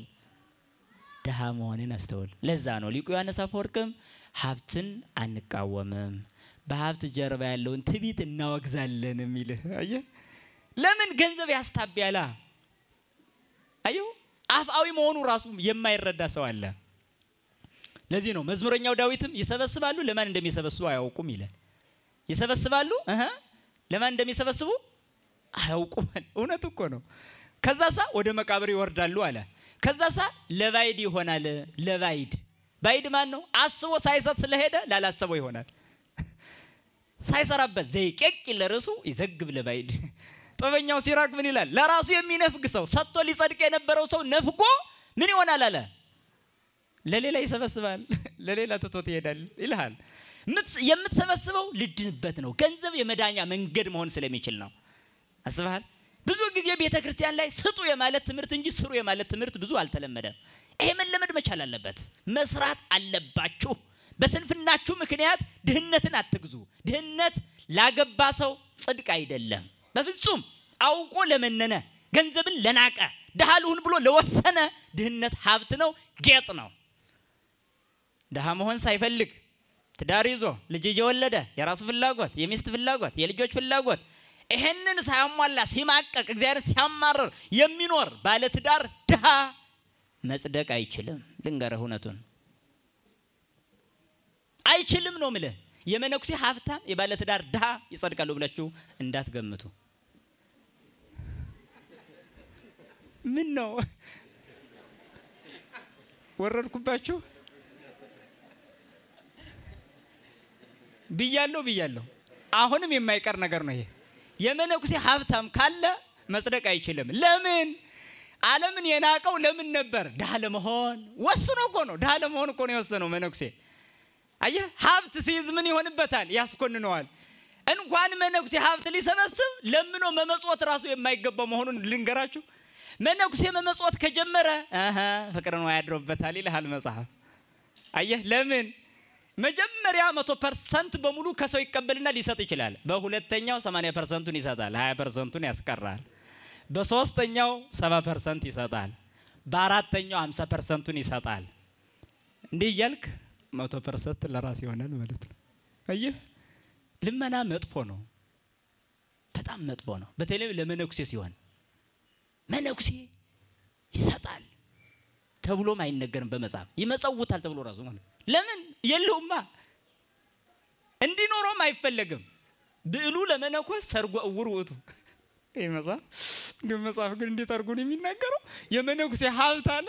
በጣም የሚገርም እኮ ነው። የመነኩሴ ሀብት አለ የውር ጌጥ ነው አለ። የውር ጌጥ ብሎ ቁጭ አደረገ። አሁን አይነ ስውር ወርቅ ቢያደርግ አሁን ለራሱ ምንም አሁን የሚያይሰው ልብስ ቢለብስ ምን ቢል ጌጡ በቃ ለራሱ ነው የሚያምርላት። እውር ጌጥ ቢያበዛ ለምን ይሆናል? አይደሰትበትም ማለት ነው። መነኩሴም ሀብታም ሆኖ መደሰት አይችልም በፍጹም። ሰማያዊው ልቡና ያወርድበታል ሁሉ ጊዜ ማለት ነው። ምክንያቱም እንዴ በጣም ይገርም እኮ ነው። አንድ መነኩሴ እኔ ብቻዬን ነው የምኖረው ሀብታም መሆን አልፈልግም ብሎ መነነ ይባላል። ብቻውን ተራራ ይዞ ቁጭ ይገርም እኮ ነው። እዛ ቁጭ እንዳለ በቃ የለበሳት ልብሱን ሁሉ አይጥ አስቸገረችው ይባላል። እና ምን ላርግ ብሎ ሲጨነቅ ድመት ያንሱ ድመት ያስቀምጡ ተባሉ። እሺ ብለው ድመት አስቀመጡ ይባላል። ያቺ ድመት ደግሞ ምን ያስፈልጋታል? ወተት። ስለዚህ ወተት ያስፈልጋታል ተብሎ ተከራዩ ይባላል። አይ ሁሌ ከሚመላለሱ እዛው ላም ቢገዙ ተብለው ላም ገዙ ይባላል። ተመልከቱ፣ በጣም ይገርም እኮ ነው። ላም ገዝተው እዛችሁ ደግሞ እሷስ ምን ትብላይ ሲባል ገለባ ማመላለስ ጀምሮ አይ ከሚያመላልሱ ጤፍ ቢዘሩና ገለባው ደግሞ ለሷ ይሆናል። ይገርም እኮ ነው። መጨረሻ ላይ በግብርና ተሸለሙ ማለት ነው። ይገርም ነው። ስለ ባህታዊ ነው ማወራው። በገዳም ላይ ራሳቸውን ችለው ሰርተው እንዲኖሩ ይፈቀዳል። አሁን መለየት ያለብን ምንድነው? ሀብታም የሆኑ ገዳማት ሊኖሩ ይገባል።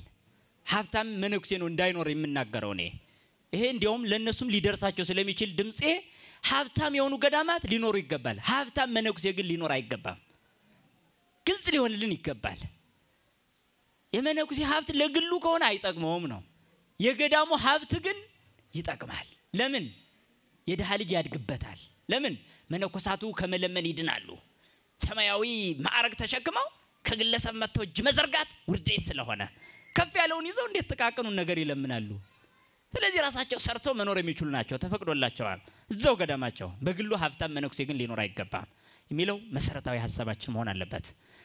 ባለ ትዳር ደሃ አይጸድቅም። ሌላው ደግሞ እስኪ እዩት፣ አሁን የመነኩሴውን ሳቃችሁ እስኪ የእናንተውን ማን ይሳቅ ራሳችሁ መልሳችሁ መከራ እኮ ነው ባለ ትዳርም ከደህየ እንዴት ነው ጥያቄ አለኝ እንዴት ነው አግብተሃል አይደል አዎ ፍላጎት አለ አዎ እኮ ሚስትስ አረ ፍላጎት አላት ልጆችም እየመጡ ነው እሺ ፍላጎት ይዘው ነው ሆድም ይዘው ነው የሚመጡት የሚገርም ነው ዝም ብሎ የሚመጣ ሰው የለም የዚህ ሁሉ ፍላጎት ማማላት ይከብዳል ካልሰራ ሀብት ካላገኘ ገንዘብ ካልያዝክ ትቸገራለህ በዚህ ሰዓት ምን ትሆናለህ ክርስትናን ታፈርሳለህ ምን ብለህ ጉቦ ትበላለህ ታጨረብራለህ ትቀማለህ ትሰርቃለህ ታታልላለህ በሐሰት ትመሰክራለህ በዚህ ሰዓት ጽድቅ አድርገህ ደግሞ ትናገራለህ ምን ብለህ እኔ እኮ እንደዚህ ማድረገው እኮ ልጆቼ ጾም ከሚያድሩ ብዬ ነው ስለ ልጆቼ ብዬ ስለሆነ እግዚአብሔር ያውቃል እኮ ራሱ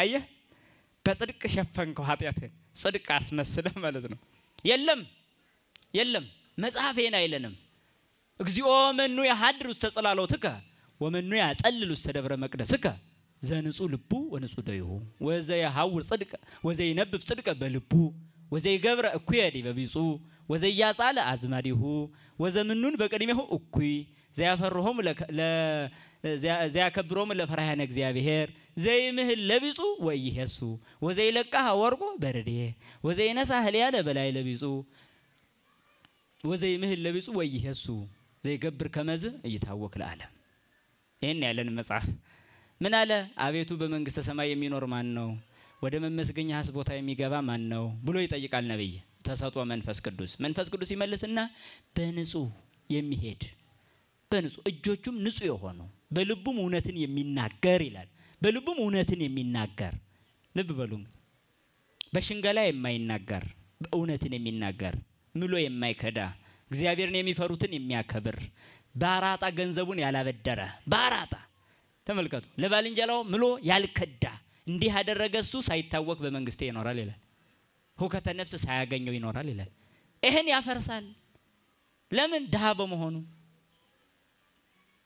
የቤት ክራይ የምናምን የሚባለው ይመጣል በዛው ደግሞ ወይ ደግሞ ኑሮ ውድነት የሚባለው እዚሁ ተከትሎ ይመጣል አየህ ስለዚህ ገንዘብ ተሰርቶ በትክክለኛው መንገድ ተገኝቶ ሀብት ያለ መሆን ኃጢአት አይደለም ለቤት የሚገባውን መያዝ ከዛም በላይ ደግሞ ለሌላውን በመትረዳው ገንዘብ መስራት ይሄንን ቅዱስ ጳውሎስም አስተምሮታል ለልጁ ጢሞቴዎስ ሲነግር የዚህ ዓለም ባለጸጎችን በያዙት ሌላው ይረዱ ዘንድ አስተምራቸው ምከራቸው ብሎ ነው ያስተማራ አያችሁ ያለን ይበቃናልንም አንድ ትምህርት ነው ብዙ ይዘን ደግሞ ሌላውን መርዳትም ሌላ ትምህርት ነው ይሄን ማጣጣም ያስፈልጋል እንጂ ስንፍናን በጥቅስ መሸፈን አያስፈልግም አንዳንዶች የሚጠቅሱት ደግሞ ዓለም ኃላፊ ናት ብለው ይጠቅሱና አዎ ኃላፊ ናት አዎ ኃላፊ ከሆነች ከያስከው ሰጥ መልሱ ይሄ ነው አየህ ኃላፊ ናት ካለ በኋላ ይጨፍራል ኃላፊ ናት ካለ በኋላ ይሰርቃል ስራ ነው የሚልህ እኔ በጌጠኛ ቤት ልማት ይሁን የተባለ በቅዱሱ መጽሐፍ ሲነገር ይሄ በጣም ማስተዋስ ያስፈልጋል ኦርቶዶክሳውያን አንዳንድ ጊዜ ዝም ብሎ ጥቅስ እየመዘዘ እንደ ፕሮቴስታንት የማይገባውን ነገር ይዞ ዝም ብሎ የሚጠፋ ሰው አለ አይደለም መሰረታዊ ገንዘብ ያስፈልገዋል በቃ ይሄን አቋም መያዝ መቻል አለበት ገንዘብ ከመንፈሳዊ ህይወት አያርቀውም ለትክክለኛ ሰው ውሸተኛ ከሆንክ ደሃም ብትሆን ኃጢአት መስራት አይቀርም አሁን አልኩ እኮ ይው ገንዘብ ያለው ጻድቅ አለ ደሃ ሆኖ ኃጢአት አለ ለዛ ነው ክርስቶስም በሉቃስ ወንጌል ምዕራፍ 9 ቁጥር 16 ላይ እንዲህ በማለት ይናገራል እስመ ውሉደዝ ዓለም ይጠበቡ በዓለሞሙ እሙሉደ ብርሃን የዚህ ዓለም ልጆች ክርስቲያኖች ዓለምን ንቀው መንነው ከሚኖሩ ከብርሃን ልጆች ከመነኮሳት በልጠው ተገኙ ይላል ለምን መነኩሴ ፈቃድ ቢነሳበት ሰግዶ ደረት ደቅቶ አልቅሶ ነው የሚያሸንፈው የዚህ ዓለም ግን ፈቃድ ቢነሳበት ባል በሚስቱ ሚስት በባሏ ፈጽመው ይኖራሉ ተመልከቱ ይሄን ይፈጽማሉ ይሄ ሆኖ ግን በያዙት ገንዘብ ምጽዋት ሰጥተው ቤተክርስቲያን አሰርተው አስራት በኩራት ከፍለው ይጸድቃሉ መነኮሳት የሚወርሷትን መንግስተ ሰማያት በዚህ ዓለም ሆኖ ይወርሳሉ ለምን ከመነኮሳት ይው ተጠብበው ተገኙ ይሄም ዓለም ሳይቀራቸው ያም ዓለም ሳይቀራቸው ይሄም የሆነው ሲኖርህ ነው ከሌለህ ግን ሐሜተኛ ተንኮለኛ ነው የምትሆነው ስለዚህ ስንፍናን የሚያከብር የቤተክርስቲያን ትምህርት የለንም። ለዛ ነው አንተ ሰነፍ ባሪያ ያልነው ተዋት። ሰነፍ ባሪያ ክፉ ነው የተባለ። ሰነፍ ሁሌም ክፋት አለው። በሰነፍ ልብ ውስጥ ክፋት አለ። ሁሌም ክፋት አስተውሉ። በሰነፍ ልብ ውስጥ ሁሌም ክፋት አለ። እኔ የማይቀር ጉዳይ ነው። ስንፍና ክፋትን ያመጣል። ለዛ ነው ስለዚህ ገንዘብ ላይ ያለን አመለካከት ሰርተን ያለን በመሆን ብንችል በግላችንም ከፍ ባንችል በጋራ ከፍ ያሉ ድርጅቶችን ሳይቀር መፍጠር ይኖርብናል ማለት ነው። ይሄ ተግባራዊ ታደርጋላችሁ ታደርጋላችሁ? እንሰራለን አንሰራ? በቃ ቃል ገብታችኋል። አይ ዝም ብሎ ትምህርቱ ዝም ብሎ ተዘርቶ የሚቀር መስሏችሁ የለም። በቃ በግላችሁ አቅም ያላችሁ አቅም የሌለውን ክርስቲያን ደግፉት።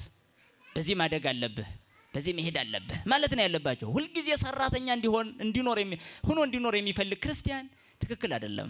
የቤት ሰራተኛውን ጨቁኖ የቤት ሰራተኛዋን ጨቁና እዛው እንደ ሰው እንኳን ሳትቆጥር እንደ እግዚአብሔር ፍጡር እንኳን ሳትቆጥር የምትኖር ክርስቲያን ቤተክርስቲያን ሄዳ ስማኝ ብትል ማን ይሰማታል? አንቺም በቤትሽ ያለችዋን ሰራተኛ ስሚያት። ልብስ የላትም ስሚያት፣ ነፃነት የላትም ስሚያት። አየሽ በገንዘብ ምክንያት አንቺ ጋር ገብታ የለት ምግቧን ለማግኘት የምትሰቃየዋን አንዲት ምስኪን ያላከበርሽ እግዚአብሔር እንዲያከብርሽ ለምን ትጠይቂያለሽ? ጊዜያዊ ሀብት ስላገኘሽ ጥቂት ገንዘብ አጥታ አንቺ ቤት የገባችዋ ካንቺ የምታንስ መሰለችሽ? ይሄ ብልግና መቆም መቻል አለበት። አስተውሉ እንጂ ጎበዝ። አንዲት ክርስቲያን ከቤትሽ ገብታ የለት ምግቧን ለማግኘት ስትሰቃይ እንዲሁ እንደ ሰው እንኳን የማትቆጥሪበት ጊዜ እኮ አለ። ቤተክርስቲያን እንሂድ እንኳን የማትይበት እንድትቆርብ እንኳን የማታደርግበት ክፋት አይደለም ይሄ? ይሄ ተንኮል አይደለም? ይሄ ምቀኝነት አይደለም? ይሄን ይዘን ነው ቤተክርስቲያን ሄደን የምንጮኸው? አቤት ጸሎት! አቤት የቤት ሰራተኛዋን እየረገጠች ሄዳ ብታቀርብ ጸሎቷን ማን ይሰማል? የሷን ጸሎት አንቺ አልሰማሽም። የሷን ጮኸት አልሰማሽም። የሷን የልብ ሮሮ አልሰማሽም። ምን እንደሚከፋት፣ ምን እንደሚያሳዝናት፣ ምን እንደሚያስደስታት እንኳን አታውቂም። እሷም እንጂ በልጅነት ካንቺ ጋር እኩል ናት። የክርስቶስ ልጅ ናት። ስጋው ደግሞ ያስፈልጋታል። ሕይወት መምጣት ይጠበቅባታል። እሷም ከፍለሽ ታውቂያለሽ። ለሷ ነይ እስኪ እንማር ዛሬ ብለሽ ጋብዘሽ ታውቂያለሽ? እንዲህ አይነት መርሃግብ እንዲያውም አሁኑን አንቺ ሂጂ ብለሻል? የእግዚአብሔር ቃል መስማት የለባትም? እሷ መማር የለባትም? ስጋውና ደሙን መቀበል የለባትም? ይሄ ለሰራተኞቻችሁ ጨካኝ ልብ ላላችሁ ሁሉ ይድረሳችሁ። ሩሩ ልብ የለንም ብዙዎቻችን። ገንዘብ ስናገኝ እንረሳዋለን ነገሩን ሁሉ። አያችሁ ጠፊ ነው። አስተውሉ። ለዛ ነው ገንዘብ ይኖራችሁ ግን በገንዘብ ጀርባ ላይ ግን ብዙ ክፋትን አትያዙ ተው የምንለው። እንደዚያ ነው። ወደ እግዚአብሔር አይናችንን አንጋጥጣለን። ወደኛ አይናቸውን ያንጋጥጡ ከኛ በታች ያሉ ደካሞችን ግን አናውቅም። ጭራሽ አንራራም። ቢኖር መስጠት ባይኖር ህዘን ነው የተባልነኛ። እስከዚህ ድረስ ማለት ነው። እና ሌላውን መርዳት እንዲያድግ መደገፍ ይሄ ክርስትናችን ነው። ይሄ ልኬታችን ነው፣ መንገዳችን ነው። ስለዚህ በዛም በዛ የጋራ ተቋም የጋራ የህብረት ተቋም ሁሉ መፍጠር ማሳደግ ይቻላል። ይሄን ፍጠሩ እስኪ ቀጣይ እንስማ። በቃ ሐዋሳ ከተማ ላይ እንዲህ አይነት እድገት እየታየ ነው መባል የለበትም? አለበት። እኛስ ጉሮሯችን ለምን ይደርቃል? ዝም ብሎ በከንቱ በቃ ዝም ብላችሁ አድንቃችሁ ቤታችሁ እንድትገቡ ነው አይደለም። መብቀል አለበት። መሬት ዝናብ እስካገኘ ድረስ ሳር ታበቅላለች። የሰው ልብም ቃል እግዚአብሔር እስካገኘ ድረስ ትለመልማለች፣ ታሳያለች። እና በእንደዚህ አይነት በኢኮኖሚ የማደግ ምስጢር መምጣት አለበት በፍጹም። አለበለዚያ ይሄን ዘመን አንሻገርም፣ አናልፍም፣ ፈተናዎችንም አናልፍም። የግብጽ ቤተክርስቲያን ምዕመናኖቿን አሁን ነፃነት ያወጀች በኢኮኖሚ አቅም ነው። በህዝብ ብዛት 20% ኦርቶዶክስ ነው። በኢኮኖሚ ግን 75% የኦርቶዶክስ ነው። አየህ ከዚያስ አሁን ኦርቶዶክሶቹን መንካት ሀገርን መንካት ሆነ ማለት ምን ይባላል? አየህ ኢኮኖሚ እንዴት እንደሚጠቅም ሀገር እንዴት መገንባት እንደሚቻል በኢኮኖሚ መያዝ እንዴት እንደሚቻል ያሰነፎች ነን፣ ወረኞች ነን። እግር ዘርግቶ ከማውራት ከማማት የዘለለ ስራ መስራት የማንችል እየሆን ነው። ልናስተውል ይገባል። መደገፍ መደጋገፍን መልመድ ያስፈልጋል። ይሄ በፍጹም ገንዘብ መሰብሰብን ከመንፈሳዊ ህይወት የሚያወጣ እንደሆነ እንዳታስተውሉ። ቅድም እንዳልኳችሁ በልዩነት መታየት አለበት። አንዳንዱ ለክፋት ያጠራቅማል፣ አንዳንዱ ለሥራ ያጠራቅማል። ስለዚህ ለመልካም ሥራ የሚያጠራቅመውን ሰው ደግፉት። ራሳችሁም ለእንደዚህ አይነት መልካም ሥራ መነሳሳት አለባችሁ። እስካሁን ድረስ ባላችሁ አቅም ቤተክርስቲያን በመደገፍ ረገድ ትልቅ አስተዋጽኦ እያደረጋችሁ በኢኮኖሚ አቅም ከፍ ያላችሁ ምእመናንም የበለጠ ከፍ ልትሉ ይገባል እንጂ ልትቆሙ አይገባም። ለዛ ነው በቃኝ አትበል ያለ ሲራክ። በቃኝ አትበል አለ። ክርስቶስ ደግሞ መጽውት ያያዝከውን ሲል ደግሞ ምን አለ? አትሰብስብ አለ። ለምን? በዚህ በምድር ላይ የሚጠፋ ነው አለ። አየህ፣ በቃኝ ሳትል ትሰበስባለህ፣ ከዛ በኋላ ደግሞ ትመጸውታለህ ማለት ነው። ሲኖርህ ነው የምትሰጠው ነው። ለዛ ነው ሲራክ እንድንሰራ ነገረን፣ ክርስቶስ እንድንሰጥ ነገረን። ክርስቶስ እንድንሰጥ የነገረን የሌለንን ነው እንዴ? ያለንን እኮ ነው። አየህ፣ ስለዚህ መጻሕፍት ሲስማሙ ሰዎች ተለያይተው ቀሩ። መጽሐፍና ሰው ተለያየ፣ መጽሐፍና መጽሐፍ ግን ተገናኘ። አየህ፣ በቃኝ ሳትል ትሰበስባለህ፣ በቃኝ ሳትል ትሰጣለህ ማለት ነው ምስጢሩ። ሳትሰበስብ እንዴት አድርገህ ትሰጣለህ? ሳይኖርህ እንዴት አድርገህ ትሰጣለህ? አየህ፣ ቁጠባና ምጽዋት የሚጣሉ የሚመስላቸው ሰዎች አሉ። አይጣሉም። ቁጠባ የአባካኝነት ጠላት እንጂ የምጽዋት ጠላት አይደለም። የምትቆጥበው ለመስጠት ነው፣ ለመመጽወት ነው። ይሄ መታወቅ መቻል አለበት ነው። ታዲያ ኑሮ ውድነትን በተመለከተም ስናይ ኑሮ ውድነት ራሳችንን የምንፈጥረው እንግራችሁ፣ ራሳችንን የምንፈጥረው ለማይገባ ሁሉ ወይ ስለምናዋጣ፣ ለማይገባ ሁሉ ማለት ወይ ስለምናዋጣ። አሁን እኮ ለልጅ ልደት ምን ያህል እንዲያው ያወጣሉ እዚህ ከተማ ብዙ ያወጣሉ። አሁን የልጅ ልደት ማክበር ማን አመጣው? አያችሁ፣ ልጅህ ልደቴ ካልተከበረ ብሎ እስኪያለቅስ ድረስ የደረሰው አንተ አስለምደህ ነው እንጂ አሁን የልጅ ልደት ማለት ገና ልትድረው አይደል? በሰርጉ ቀን ነው የምታወጣው የነበረው ወጭ። አሁን ግን ሁሌ ትድራለህ በየአመቱ ሰርግ። ታዲያ እንዴት ኑሮ ውድነት አይመጣም እንዴ? እኮ ሰው እኮ ራሱ እኮ ነው ኑሮ ውድነትን የሚያመጣው። አንዳንድ ጊዜ የአህያ ማሰሪያ ይመስል ራሳችንን እንዲሁ አሳጥሮ የሚያስር ማሰሪያ እናስራለን። አህያን ረዘም አድርገው ነው የሚያስሩ። ለምን? ረዘም ብላ ሄዳ ሳር እንድትበላ በኋላ ትበጥሳለህ፣ ወይም ደግሞ እንደዚህ ትዞራለህ። ስትዞር እያጠረ ይሄዳል። ከዛ የምትበላው ሁሉ እየራቀ ኑሮ ውድነት ይሆንባታል ማለት ነው። ያ ሳሩ እየራቀ ይሄዳል። ራሷ ናት እኮ ገመዱን የጠመጠመች። አሁን ጥፋቱ ያሳሪዎቹ ነው ወይስ ያህያይቱ ነው? በጣም ጥሩ። እንግዲያስ ገመድ ነው ኑሮ ውድነትም። በጣም ረዘም ተደርጎ ነበር በሀገራችን የታሰር ነው ስንጠመጥም ለኑሮ ውድነት፣ ለመዝናኛ፣ ለመናፈሻ፣ ለተራ ነገር፣ ለምኑ ስናወጣ ኑሮ ውድነት የሚባልኛ ላይ ተጫነ ማለት ነው። ሰው ሊያወጣ የሚገባው ግዴታው ምን ነበር? ይሄን ለይቶ አያውቅም። ለማያስፈልገው ሁሉ ያወጣል። ከዚያ በኋላ ለሚፈለገው ነገር ያጣል። ይሄ ኑሮ ውድነት ይባላል። ራሱ ነው ኑሮ ውድነትን የሚያመጣው። ራሱ በአግባቡ ለመኖር የሚያስፈልገው መሰረታዊ ነገር አለ። መሰረታዊ ላልሆነው ሁሉ ግን ተጨናንቆ እስኪያወጣ ድረስ ይደርሳል። አቅሙንም አይመዝንም። ያን አለመመዘኑ ደግሞ ኑሮ ውድነቱ ከፍ እያለ በራሱ ላይ ይመጣል ማለት ነው። ስለዚህ አቅማችንን እያወቅን መኖር ያስፈልጋል። ኑሮ ውድነትን በዛ መልክ ነው። ስለዚህ ይሄን ኑሮ ውድነት የምንቀንሰው ደግሞ አንደኛ ራሳችን በማስተዋል መኖር ስንጀምር፣ በአቅማችን መኖር ስንጀምር። እንደ ጎረቤትህ ለመኖር ብቻ የምታስብ ከሆነ መጨነቅህ አይቀርም። በስጋዊ ነገር የበላይህን ማየት፣ በመንፈሳዊ ነገር የበታችህን ማየት ውርደት ነው። ሰምታችሁኛል? ይሄን ቃል አብራችሁ በሉሽ። በስጋዊ ነገር የበላይህን፣ በመንፈሳዊ ነገር የበታችህን ማየት መሞት ነው። ምን ማለት ነው? በስጋዊ ነገር የበላይን ማየት ማለት አንድ ሰው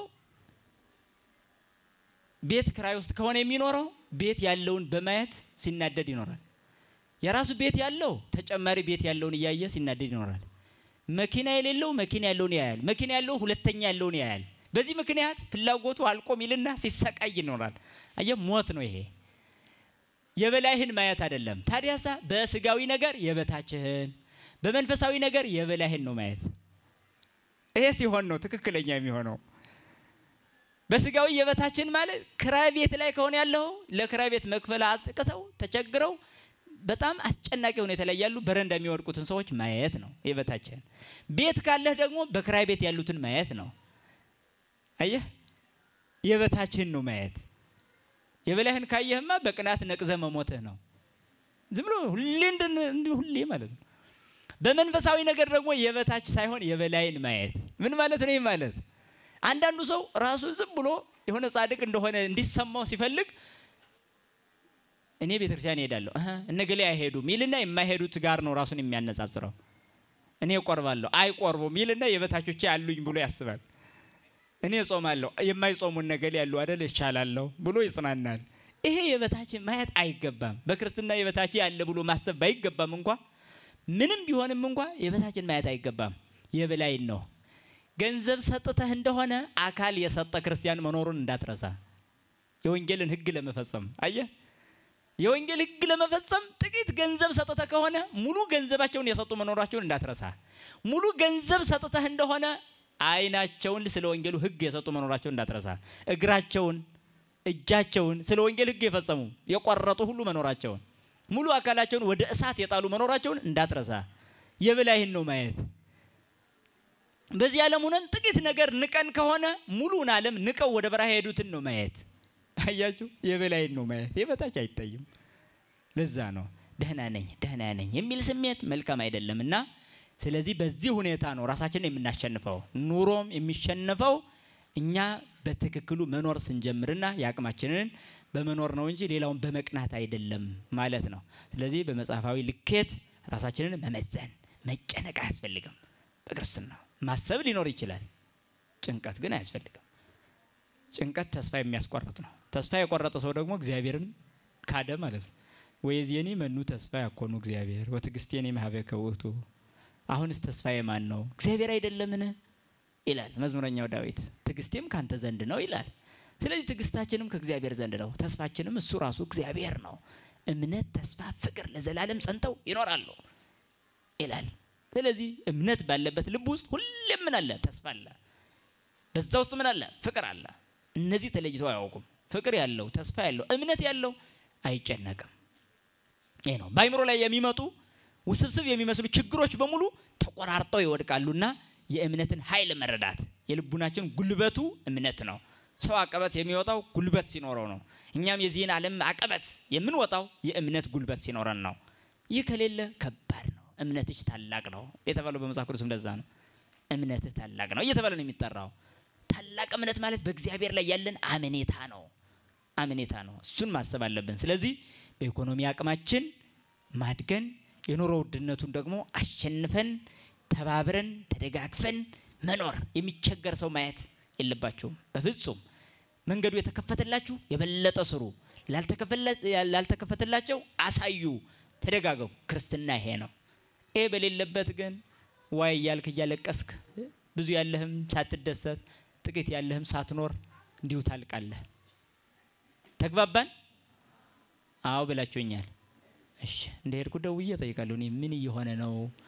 ተመዝግባችኋል? እንደተመዘግባችሁ ምን እንደሰራችሁ ቀጣይ እስከ ቀጣይ ዓመት ድረስ እያንዳንዱ ምን ላይ ነው ያለው የሚለው ነገር መፈተሽ አለበት። በመንፈሳዊ ህይወቱም በኢኮኖሚ አቅምም መታየት መቻል አለበት።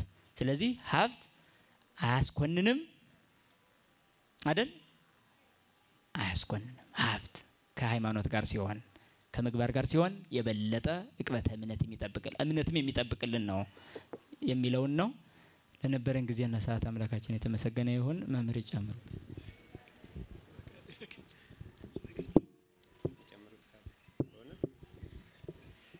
እሺ ለመምህራችን እግዚአብሔር አምላክ ቃለ ሕይወትን ያሰማልን። ይሰማል አይደል? ዋላ ሰምታችኋል? አደራውንም ተቀብላችኋል?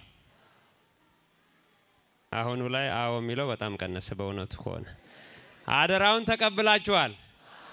በአንድነት በህብረት በአንድ ልብ ሐሳቢ በአንድ ቃል ተናጋሪ እንዲሉ አበው በአንድነት በህብረት ለመስራት ቃል ገብተናል ማለት ነው።